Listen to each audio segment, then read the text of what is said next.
Well, hi everybody. Welcome to another episode of the Godcast. My name is Father Alex.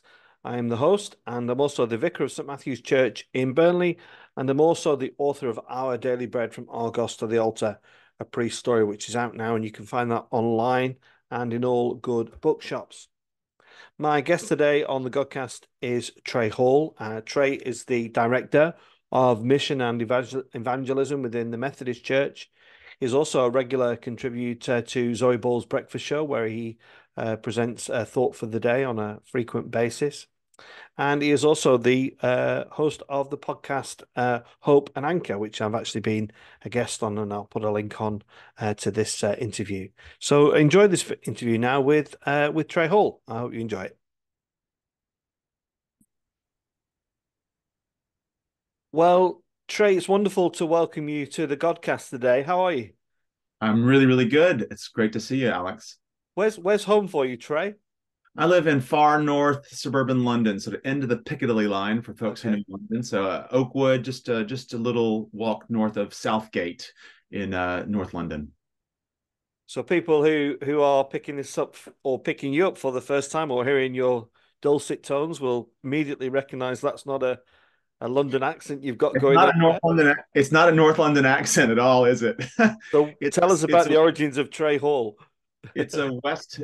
I love origin stories. It's a West Tennessee accent. So I'm from Memphis, which is the southwest corner of Tennessee in the South. Raised in the South, born in 1975. Stayed in the South till I went to.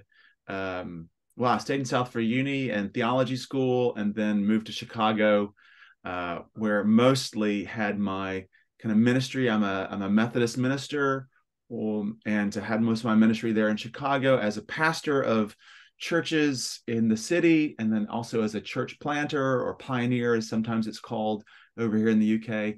And then my husband is British. We met in London way back in our 20s, and dated long distance for a while. Then he eventually moved to Chicago. We got married there. But his job, he's a theological educator. He's an academic theologian, and so he got a job teaching in Birmingham about 9 years ago. And so we moved from Chicago to Birmingham. I'd never been to Birmingham before. Landed there and just loved it. But then about 5 years ago, I started working for the Methodist Church at Church House, which is sort of like the one place of the leadership of Methodism.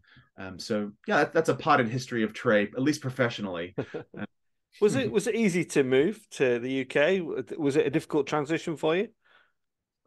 because I lived here, I did live here for a year when I was in my early mid 20s for an internship. And so I always loved the UK. And then, of course, marrying a Brit, I was here kind of every year visiting family. So culturally, it wasn't a big deal because I was, knew the culture. I think there's always a sense for anybody who leaves their home land or home country. There's always going to be an essential, at least in my experience, an essential homesickness that changes as you get enculturated in the new place, but never really goes away. So I love Britain. I love British people. I love the people who live in Britain who aren't British. Immigrants, migrants. But I will always have a place in my heart for the States, and who knows, maybe we'll move back there again one day. The problem with the transatlantic couple, a married couple, is one of us is always going to be homesick for the other wherever we live. One partner is going to be homesick, so we're in a little bit of a conundrum. But Yeah. but I'm good. I love Britain, and I get home enough to the States to get my fix of all things fried and too salted, and all the things I miss culinary wise. Trey, you've identified that your partner is a man. So people may again be discovering for the first time that you're a gay man. Can I ask how you find that experience of being a gay Christian different in the UK to perhaps in America? Are there differences? A good question. I don't know that I would. Hmm. I came out when I was at uni in the mid 90s, and I came out because I am gay. That's what that's the foundational reality, is like eventually I had something to come out about. Um, again, it's been almost 30 years now. But one of the things that helped me come out was I had become part of a Christian ministry, an ecumenical Christian ministry, which means many different Christian traditions together. And I'd become part of that and gotten really, really serious about my faith. I hadn't been raised in a really church-going family. I had some intersection with the church in high school, but at uni was where I got really serious about my faith and claimed Jesus as my, to use AA language. I'm also a member of Alcoholics Anonymous. Jesus is my higher power, and became part of the church in a formal way, and committed myself to following Jesus and to becoming a minister. But it was because of that experience, both a direct experience of grace and an experience of spiritual assurance in me, that I was loved beyond belief by God, and the experience of a community of disciples, of followers who were very, very kind of diverse. I would say that it was unusual in the mid-90s in Tennessee at this big state school for all these folks, liberals, conservatives, people who were exploring Christianity for the first time. And so I came into my adulthood in that kind of community, and that community really helped me come out of the closet. So a lot of folks, and this is a true story too, a lot of folks who were raised in organized religion, I hope this is happening less and less, but in my generation, certainly, and generations before, would come out of the closet, might be people of faith, come out of the closet and have experiences of feeling marginalized, excluded, and not just feeling marginalized and excluded, but being marginalized and excluded. And so would feel for their own health or journey they need to leave that organized religion, which is a deep, deep, deep sadness and grief, and anger for me in a holy way, I hope. But my story, thanks be to all the things, fortune and luck and maybe God, though it's hard for me to see God sort of saying, Trey, it's going to be good for you, but bad for all these other LGBTQ people. But through some mix of whatever, I'm really grateful that my experience of Christian community helped me come out of the closet. So that was so pivotal. And I have to say, the States in the 90s, in the 80s, 90s, and even up to the 2000s, even now still to some degree, is in a culture war, at least within the church and other organized religions around LGBTQ folks. I think that's less of a thing here in Britain. It's still a thing here, obviously, in some traditions more than others, but it's certainly still a thing here. The difference is, I think, in the States, the general population, the general society is still, it's definitely more open, but there's still some polarization there around sexuality, gender identity. Here, I think that's a reality, but I think society at large is much less divided on that. The church has still struggled with it, understandably, but I think here, I have neighbors of all kinds of political persuasions, religious and not, who know that Jonathan and I are a couple on the street and just treat us like a normal couple, which is lovely. So I think it's a little better here. And you hold this quite senior role within the Methodist Church, Trey, don't you? Director of Mission and Evangelism. That's right. Is that right? I'm the director of evangelism and growth. My boss is the head of mission, so Okay. she's fabulous. But yeah, I'm the director of evangelism and growth. So, but it is a I guess I say it's a middle senior level. I have a lot of responsibility for working with people across the church in areas like evangelism, starting new churches, pioneering discipleship and spirituality, digital ministry, church growth, church change, transformational leadership. I always say it's all the good stuff, really. It's the internal stuff around our own discipleship and spirituality. It's the community engagement stuff, and it's the making the church a healthier place stuff. So it's great. So I do have a serious role in the church.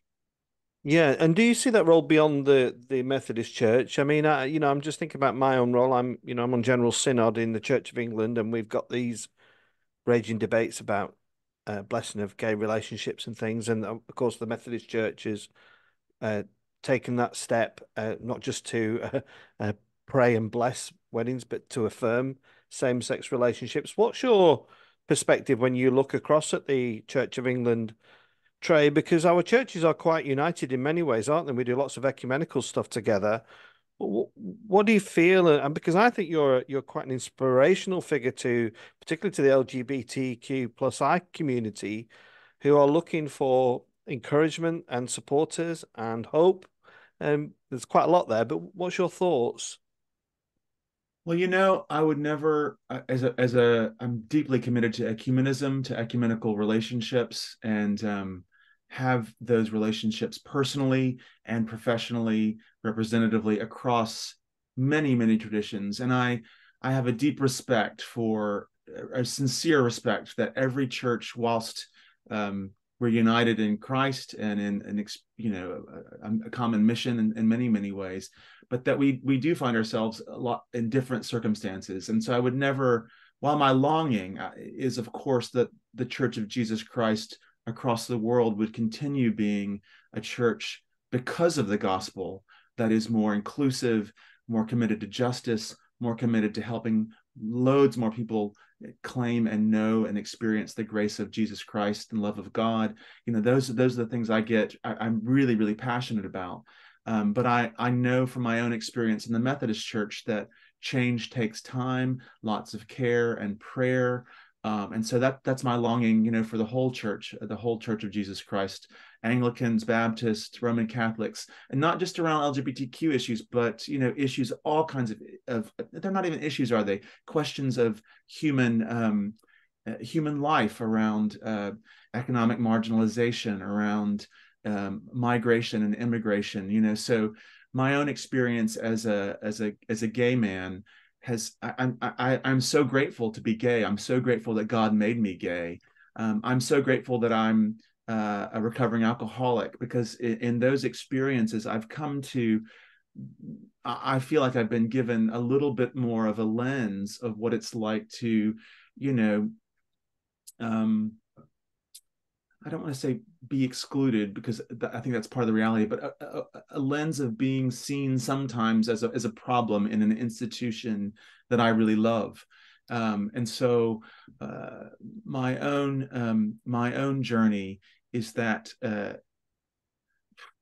as a gay man, is that my experience is caught up with loads of other folks, straight, gay, cisgendered, transgendered, people of every ethnicity and race, abled and disabled, neurodiversity, that we are all caught up, I believe, in this wonderful, beautiful thing called the kingdom of God, and that more will be revealed the longer we're able to sort of stay open to God and open to each other across difference. So I would never want to tell the C of E what to do, to answer your question, because I know that people of good conscience are wrestling with it.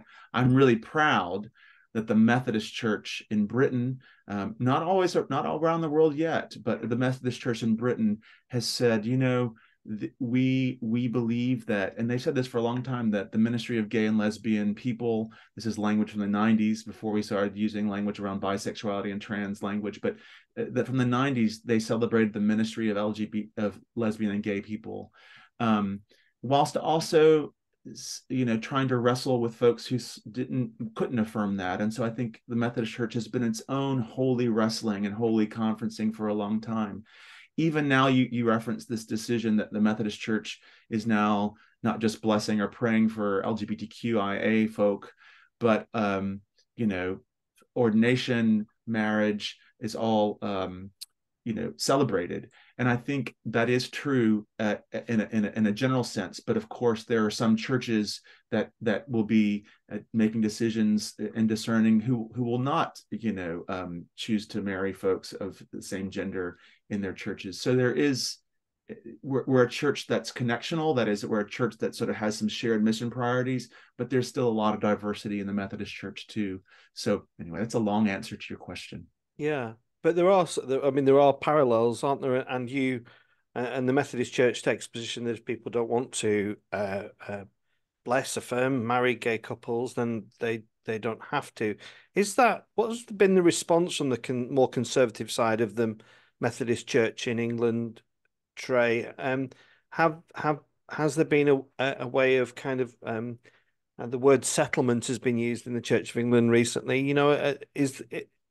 Does the tension sit quite nicely at the moment, or You know, is there still a raging debate within the Methodist Church? I mean, I don't, labels are always helpful and unhelpful. So I think conservative is not a language I would use. I know what you mean, but I think there are people who are theologically conservative or theologically more traditional or theologically progressive who are really supportive of celebrating the marriages of LGBTQ folks, and that there are folks, who aren't. I think there have been a few churches, this is public, that have left and decided to go independent or join other fellowships.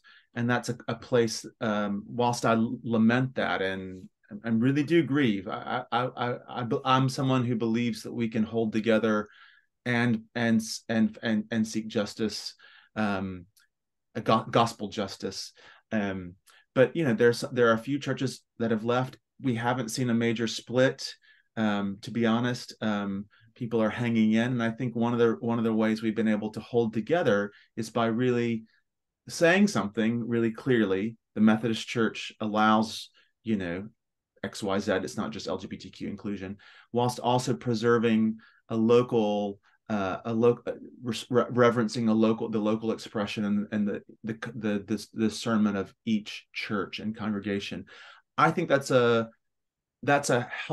potentially helpful middle way. Via Medea, the Anglicans want to claim that, right? A middle way of holding together. That seems to be working for the Methodist Church right now. I would not want to read that on to the Anglican Communion or the C of E, because again, I don't know that context, and I couldn't make any assumptions about that. But it's working for the Methodist Church in Britain right now. I was at a conference last weekend, 2 weekends ago. We had a big evangelism mission conference, and it was so beautiful because we had a beautiful experience of all kinds of different theologies sort of holding together. We made a decision at that conference not to try to sort of sand down our discourse into one sort of common denominator. We'll only refer to God in this way, but we sort of let the room be. And, there are 250 people in dialogue, praising God. And it was just wonderful to look out over that crowd, over that congregation, if you will, and to see people that I know are really struggle with, celebrating marriage, for example, of LGBTQ folks who were there on a spiritual journey in Christ together, they were there. And then I know people, I could look across the room and see, women and men and non-binary folks who had been really wounded by their experience of church, and they were there too. And I don't mean that in the sense of like it's all okay, we're all together, so justice doesn't matter or inclusion doesn't matter. But I mean, there was a sense of, from our own location, from our own place, those folks were there, and trying to come together for common mission, whilst also saying, this is who we are. And I think that's a pretty healthy way of moving into conflictual situations. As it's really, I think it's really mature. I also want to say, I do, really at the end of the day, respect people's consciences, and I think that's so important that, at the end of the day, the individual conscience, the personal conscience, and the discerned conscience of the body, the congregation, so important. I've known lots of LGBTQ folks who, for their own sanity and health and well-being, have had to leave church experiences because of and I don't like to use really hyped language, but I in this case, I just know their stories so well, from years of pastoring LGBTQ folks, the trauma and abuse that they experienced in some Christian contexts, and they needed to leave, And then there's the whole swathe of folks who experience maybe not abuse or trauma, but just being ignored, not being acknowledged, not being known deeply. And that's not as deep a cut, but it's just as painful over time. So I do lament that is the reality. And I long, at the end of the day, people say, what do you think about the Church of Jesus Christ? And in terms of LGBT, inclusion, and the people who may be against that. And I say with great humility, as someone whose mind and life has been changed on a whole bunch of things outside of LGBTQ questions, I have been changed. I have been, I have seen my own complicity in structures that have been unhelpful and unhealthy for people. So my longing is that I pray for the conversion of people who don't think that LGBTQ folks should be celebrated or leaders in the church. I do pray for their conversion. I want to be honest about that. I pray for their conversion, but that's God's work and their work and not mine. Well, amen to that, Trey. Most certainly from my perspective. Trey, you mentioned a few minutes ago your connection with Alcoholics Anonymous, and you said that you were proud that you could speak about that. Are you happy to share with you the story of that? I'm a Christian man. Sure. Just tell our listeners and watchers about that if you would. Happy to. Just to say at the outset, like my experience of Alcoholics Anonymous, I think there are lots of different ways to get sober. If you're struggling with an addiction, if people who are listening or watching are struggling with addiction of any kind, a substance, a process, a behavior, there are loads of ways to get sober or clean. For me, AA really worked. So I just want to say that. I loved when I went to uni. I was a really, really shy, nerdy kid growing up, and I sort of really kind of reflective, tender-hearted, gentle, deeply, deeply shy. Though I could perform and I could, whatever, but I was just deeply insecure. And some of that insecurity was, I think, being closeted growing up. And that's one of the, just for people who are watching, being a closeted kid going through puberty is so painful because you don't have this you can't develop in the way that kids who are able to sort of be expressive and safe about their expression. There's all this kind of deep, it's a horrible experience. Anyway, when I went to uni and That still touches you, Trey, doesn't it? oh, it does. And it does. I can see that young Trey, and I just long, I wish for all kids that they could discern, learn about themselves as people who are wholeheartedly beautiful and sexual, and sexuality is a gift from God, and to be able to hold. I just think I never got to hold a boy's hand growing up in the way that lots of my straight friends got to hold hands and learn how to hug and kiss and to sort of navigate their own lives. So yeah, I do feel that pain. But when I went to uni, I said I became seriously committed to Christianity. I came out, and I also discovered alcohol, which was fabulous. I mean, it's it really helped me move, I say, from the being a wallflower at parties onto the center of the dance floor. And alcohol really helped me. I have to say that. I don't think I drank necessarily in an alcoholic way at uni, maybe a little bit towards the end, but it became an elixir of freedom. It helped me, it changed the way I felt.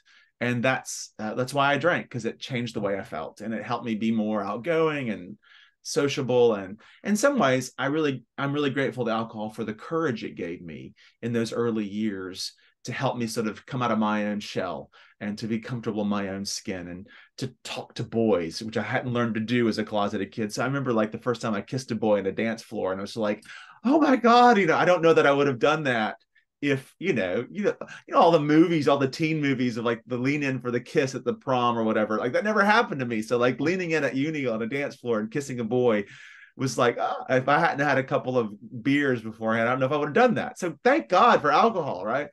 But the short story is that it's a long story, but the short version of it is eventually alcohol stopped working for me in that way. It became not something that freed me up or made me courageous. It's something that did the very opposite. It turned against me to sort of personify it. And for the first few years of drinking, it brought me into relationship, into community. Eventually, became a really enchaining, locking thing that brought me into a sort of exclusion in my house, isolation. I was just drinking alone.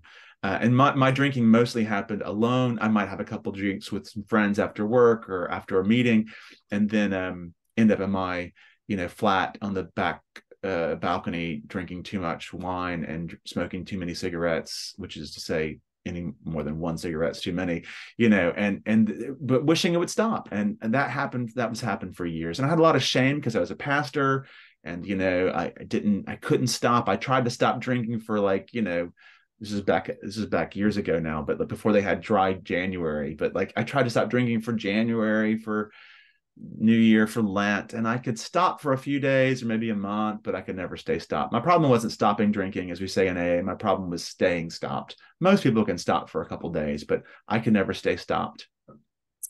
And I went to AA because I was actually, to be honest with you, I was writing a sermon. We were doing a sermon series at the church I was pastor of on addictions and grace. And I thought I might do some research, for this sermon. And I went to this AA meeting, and I thought I was going to find like a group of miserables, people who were whining and whinging and complaining and blaming other people for their problems. But what I found in that room was just deep joy and honesty, and people telling the truth about what had happened to them, and telling the truth in detail, but also not like mired by it. There was also this kind of freedom pulsing through the room, and I just cried. I'm not a real crier. I wish I could cry more, but in that room, I remember crying and hearing these testimonies. It was a big meeting. There's probably 100, 200 people there. But I went back out, and though I'd been touched by that, I wasn't ready to give up yet. So it was a couple more years. In my early 30s, I came into the program, and what works for me about AA is there is a real, somewhat simple, but still quite sophisticated understanding of how addiction works, which is that there is a mental obsession, which I identify with. Right, when I wasn't drinking, I was thinking about drinking, and when am I going to get my next drink? And I might be able to hold off to the end of the day, or to the holiday, or to the weekend, but I was thinking about it. I was obsessed with it. And from the moment then I put the alcohol in my body, there was like this chain reaction that happened. I couldn't stop. So this mental obsession, oh, I've got to have a drink. And then once I started to drink, who knows where it would go. Sometimes I could stop after a few, but most of the times it would turn into this. And then also AA is really clear about a spiritual malady is how we talk about it. So the drinking or whatever the addiction that people have is just a symptom of a deeper problem. And that was really sophisticated. So like, yeah, the alcohol is your kind of is your problem, but your deep problem is like spiritual dis-ease, spiritual discontentedness. And so AA is a spiritual program, and you can only get healthy, you can only get sober and stay sober by working this, basically it's called the 12 steps, which is a process of spiritual transformation. And I love it. It's very simple, it's very straightforward, it requires some work on our parts, but it's also divinely inspired. And I think I'll stop now. The two things that I love about AA: one, I experienced the miracle of not drinking. That's been almost 15 years. Not only have I not had a drink in 15 years, I have not wanted to drink. So I experienced a healing of I don't desire to drink anymore. I could, if you came to my house, Alex, I'd mix you a martini and have no desire to drink it. It doesn't have that hold on me. So that I celebrate that miracle. Yeah. I used to be suspicious of miracles, like skeptical, but I believe in them. Yeah. And the second thing is I love about AA is that it's people across the spiritual spectrum, agnostics, atheists, people of many religions and none, spiritual but not religious people, who are experiencing something that is not themselves changing them. And people talk about their higher power in really different ways, but I don't know another place. I've never experienced another place in this entire world where people get together who have a problem, have a challenge, and are finding life, who have very, very different theologies and very different experiences or encounters of their higher power, but are together. It is joy. When I meet in that room with those folks, I've got lots of meetings a week, I feel, to use Christian language, I feel, and I mean it, I feel it. I feel the Holy Spirit blow through. Something changes when we come together and get real. Yeah. Well, I've completely diverted from my questions as I normally do, Trey, but I think this is an important subject, and I just want to kind of finish just a little bit about addiction. I interviewed Chris Difford, the guy from Squeeze, who said that he had to find out where his rock bottom was, and it was only when he found his rock bottom and fell to his knees that he could find a way back up. What was your spiritual rock bottom? Because some people may be surprised to hear that you were a pastor and you were drinking, you were a Christian, you were drinking. What was the spiritual rock bottom in all that for you? I think the rock bottom is helpful language. That just means the place where you accept that you can't nothing in your power will help you. That's what a rock bottom is. Just for those who are listening, it's the place where you accept that I can't do this by myself. And some people have really dramatic rock bottoms. Like they find themselves, they wake up in someone else's bed in a different country. They're like, oh shit. I don't know if we can cuss on the crap, whatever. Like this is my bottom. Lots of other folks I know in the program of AA have much more ordinary rock bottoms, and that was definitely my case. It was a series of months, really, of just, as we say in the program, just finally realizing I'm so sick and tired of being sick and tired, and I can't do this anymore. For me, it was really I had stopped drinking for about 3 months on my own steam. I was what we call white knuckling. I was like, I'm not going to drink. I'm not going to drink. And I did that for 3 months. Mind you, I was like exercising compulsively, chain smoking at the same time. So like it's a cross addiction. So like I wasn't drinking, but I was smoking 3 packs of marbles a day and running like a half marathon every day. So like some real addictive stuff going on there, right? Compulsive energy. And then I was going to run a half marathon, and I got on the way to pick up my race bib for the race the next day. This is in Chicago. I was cycling to the Navy Pier to get my race bib, and I got knocked off my bike by a car. And I wasn't injured terribly, but I did have an injury in my leg that made it impossible for me to run the next day. And as soon as I got home that night, having been injured, I opened a bottle of wine and drank. And I drank for another couple of weeks. And then one day I woke up and I was just like, it was a Saturday morning, and I was just like, I can't do this anymore. I've had enough. So for me, it wasn't dramatic. It was just sort of the accrual of lots and lots of hungover mornings, and just finally at the age of 33 saying, I mean, to use really salty language, this is Anne Lamott's language. Fuck it. Help me, Jesus. I can't do this by myself. And I think that kind of like, fuck it, was a sense of like, I can't do this by myself. That was my bottom. So it's not very dramatic. It's not a great story. When I would tell the story of my bottom in AA meetings, when I gave my first lead, your first lead or your first chair is when you tell your story in AA. It's based on testimony. It's basically all you hear is like experience, strength, and hope. What happened and what do you like now? And when I told my story the first time, there was it's in Chicago, this little Irish lady called, well, I'll call her Rhoda. And she was like, when I described that as my bottom, my rock bottom, she's like, that's your bottom? Because it's not dramatic. But I think lots of folks who have addictive problems don't have dramatic stories. They just have I think that's a really important thing to recognize, Trey. And I've had numerous people who've had addiction problems on the Godcast, and just to bring this section to a close, we're running out of time. But people who might just be one person watching this with a very undramatic addiction, that kind of goes under the radar. Well, what would you say to that person who might be tuned in and watching this and thinking, gosh, that's me? Exactly. If you think you have a problem, you probably do, is what I'd say. Like if it's something you've thought about before, you might want to investigate that. And I would say, as a member of AA, get to an AA meeting, and that's what I'd say. And there are AA meetings in every place in this whole country. You can go online, find a meeting, get to a meeting, which may be the scariest thing you've ever done in your life, but get to a place where people know what you're going through. And you may decide you're not an alcoholic. You may decide that you're not an addict, or you don't have an eating disorder, but get to a place where people who have asked those questions to themselves and are doing it in a really loving and honest and non-judgmental way, and just get there. And if you can, when you get there, just say to someone in the room, this is my first time here and I have no idea what's going on, and see what happens. And just see what happens. That's what I would say. Get to a meeting, get to a place. For me, get to a place where you're not contending with your anger or your frustrations or your shame or your guilt just in your head. Get to a place where you're not holding it within. Get to a place where people who know what's going on can meet you there. And for me, that was the beginning of liberation, to realize, oh, what I'm experiencing is something that lots of other people experience. It's not I mean, it's a big deal in a sense that, it's a big deal, but it's not that big. Welcome to being human. There's no shame in being an alcoholic. Get to a place. So that's what I would say. Or look Yeah. me up, look me up on Yeah. this Godcast. Email Father Alex or just Google me and reach out to me, and I'll help you get connected. I really will. It's my joy. It'd been my joy and privilege to do that. Yeah, that's lovely. Thanks, Trey.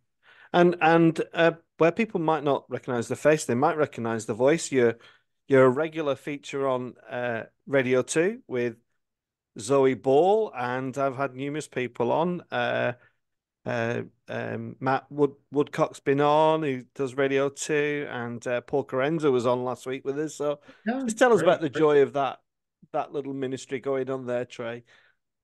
Well, what a joy it is to be invited. I'm on sort of a few months a year. So the 7:15 pause for thought. And for those who don't listen to Radio 2, you should. It's great radio station.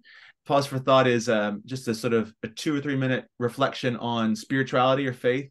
It's people of all different faiths, all different spiritualities. It's wonderful. I love it. I mean, it's what a gift to be able to get on the airwaves and to reflect on big stuff, like God or spirituality, and to do that from a place of, in my own experience.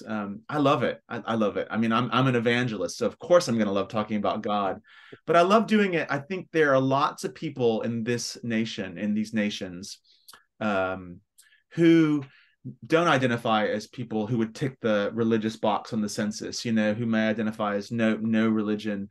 But people, my belief, Alex, is that human beings are spiritual people. And we talk about that in different ways. And I believe deeply that God, I say this as a Christian, God is active in the life of every human being. God is moving and active and breathing in the life of every human being. And that people talk about that in different ways. But that is just I wouldn't put that belief on anybody else, but I believe that deeply. So I feel like when I'm talking on the radio, I think it's 8 million people who tune into the morning show, not all listening to me, of course, but, listening to the show. They had Andrew Scott and Paul Mescal on this week. Those are the people tune on to, not to me. But, if I'm speaking to these 8 million people across Europe, or the people that are listening, one of my core beliefs is God is already moving in them. They are already there because they're human beings, because we're human beings, beautiful things are happening. And so I feel just so, again, lucky and fortunate to be able to invite people into the conversation about what that might feel like, whatever their religion is. It's I real. completely, Zoe's great too. yeah, I completely agree with you. I think, ever since I got my dog collar in 2015, people want to talk about God. And they might not want to agree with me. They might not hold the same theology. They might have all sorts of questions, but they all want a conversation, even when I don't want to sometimes, and it's kind of, okay, it's out there. And Well, then, that's what's so.